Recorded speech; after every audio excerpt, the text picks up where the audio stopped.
Hello and welcome to Curry TV.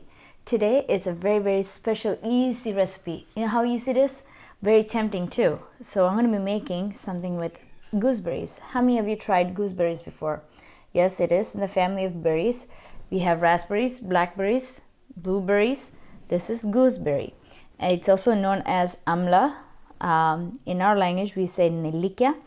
The season is coming. So what we usually do is we brine it. We keep it in a mason jar, and you can make chutneys out of it. You can make, there's a lot of dishes that you can make, or you can just have it on as it is. It's a good source of iron, really healthy for you. So let me show you how this is all done. We recently went to an Asian market, our local Indian grocery store, and they were restocking amlas, gooseberries. So I thought, oh, perfect. It is the best time because it's already cooked. The gooseberries are already cooked and it's pre-packed. And I'm using one packet of that for this one full mason jar. In our household, we just eat it as it is. Just go back and forth. It's really good for you. So let me show you how to brine it. If you have seen my mango brine, then you know what I'm talking about. My background is full of mangoes. It's going on really fast. It's going pretty fast in this household. We already finished the first jar. We are on to the second one. Now what we're going to do is prep everything. We need to arrange our gooseberries in the mason jar and put some green chilies or red chilies, whichever chilies that you have on hand. That will flavor the gooseberries a little bit. And we also need to prepare a solution for it, a mix of stuff. It's not too serious, it's not complicated. It's 2 parts of water to 1 part of vinegar and ½ cup of salt. You need to let it boil for a couple of minutes and then let that come to a really cool temperature, room temperature, before we actually pour into our mason jar. It's that simple. So if you have all that ready, let's get this going.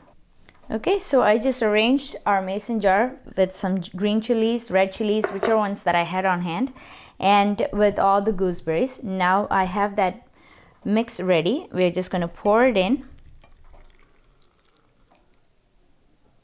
top it off, and close it.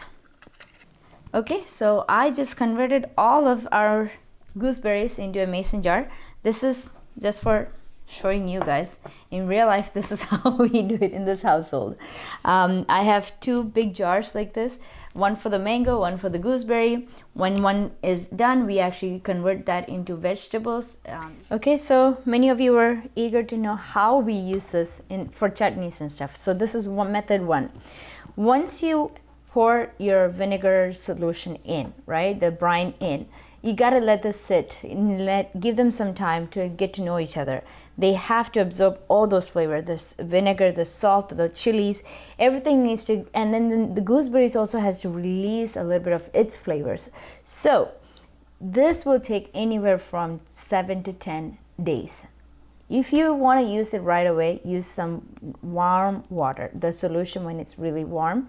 Use that and it will help break down all those flavors together. Okay, that's this. So let that sit aside. Okay, it's gonna come together. Now when you put green chilies and red chilies in brine, it does change color.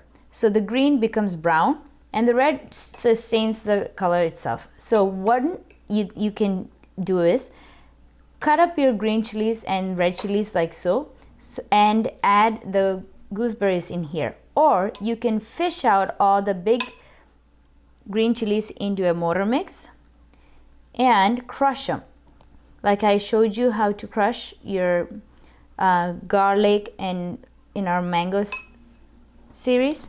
Okay, so that's one way. And I have some fresh curry leaves and few garlic cloves. This is according if only you want that garlic flavor, but I can barely talk. It's so tempting. So we're going to crush all of this together. It doesn't take a lot of effort, just crush them. So into my mortar mix, I'm going to add the green curry leaves and the garlic. So 3 cloves of garlic. Just crush them, don't slice it. When you crush it, it releases a different flavor. If you haven't tried it, try that next time. Okay? You're in business. I can already tell. Okay, so how to prepare this, right? You take your gooseberries, you just, after it sits in there, it becomes very soggy. Okay? Don't worry about it, it comes like that. Or you can use a knife to slice them. Okay, use a knife to slice your gooseberry. There's a pit in the middle. It's really hard. We don't need that. So you can add your gooseberries directly into that solution, or you can crush it. I'm just adding it as is, so we get a bite-sized pieces. Okay, just like this. I'm going to do the rest of them and I'll show you how that looks like. Okay, I've sliced a few and I have few in my mortar mix. I'm just going to crush it. All we got to do now is add all of this into our bowl. Oh, especially with porridge and this yogurt, puppet. Do I need to say any more? To all those who have tried, please comment below. How is it? So this is how we make our curry for one evening, and pour some coconut oil, and we are in business. Just have this with some rice, yogurt, and papadum or omelette. My gosh, this is heavenly for us. Brings back a lot of memories. So I hope you enjoyed this recipe. Try these versions out, and I love to hear feedbacks. Please do comment down below how it turned out for you. And if you have any other suggestions or recipes that you'd like to see in Curry TV, let me know and we will be working on those. And to all your love and support that you have given us so far, thank you so much. And stay healthy, stay positive, and I'll see you guys next time. Bye bye.